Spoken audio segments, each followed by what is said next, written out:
আমার জীবন এমন ভাবে গঠন করতে হবে আমি মরার পরে আসমান যেন কান্দে, জমিন যেন কান্দে, 18,000 মাখলুকাত যেন আমার জন্য কান্দে। এই জন্য আমি আপনাদের হাতে পায়ে ধরে বলি, বিশেষ করে যুবক ভাইদেরকে বলি, যুবক ভাই, জীবন এই পৃথিবীতে আমরা চিরদিন থাকার জন্য আসি না। এখন দেখবেন ভালো করে অ্যানালাইজ করে, এখন কিন্তু বৃদ্ধ মরে কম, যুবকরা মরে বেশি।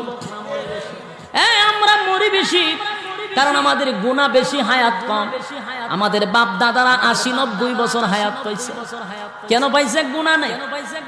আর আমাদের গুনাহের পিএইচডি এই জন্য দেখবেন 40 বছর হওয়ার পরে 2টা কিডনি ড্যামেজ হয়, 40 বছর হইলেই দেখা যায় হার্ট ব্লক হয়ে যায়, প্যারালাইসিস হয়ে যায়। কেন রে এত সমস্যা কেন? বলে গুনাহ যত বেশি তত হায়াত কমতে থাকে, অকালে মৃত্যু হয়। আমাদের বাপ দাদারা 50-60 বছর পরেও রোগ পাওয়া যায় না, কিন্তু আমরা 30 বছরের রোগ হয়ে বসেছি। কারণ মোবাইলের গুনাহ তো বাপ চাচাদের ছিল না, এই মোবাইলের গুনাহ আমরার আছে। কথা হয় না? যুবক ভাই, এই জন্য সুন্দর একটা জীবন গঠন করতে হবে। আল্লাহ বলে, বান্দারে আমি বলে দিলাম এই পৃথিবীটা থাকার জায়গা না, আসতেই যেহেতু হবে, পরকালের সামান আমরা তৈরি করতে হবে। কথা হয় না? এই পৃথিবীটা এমন একটা জায়গা, কেউ কারো নয়, কেউ কারো নয়। আজকে আমি কার জন্য এত কিছু করলাম? আজকে মারা যান আপনি, আপনার প্রিয়তমা স্ত্রী পর্যন্ত আপনার জন্য কানলে না হয় 1 মাস কানবে, এর বেশি কানবো, 1 সপ্তাহ পরে দেখবেন পরিবর্তন।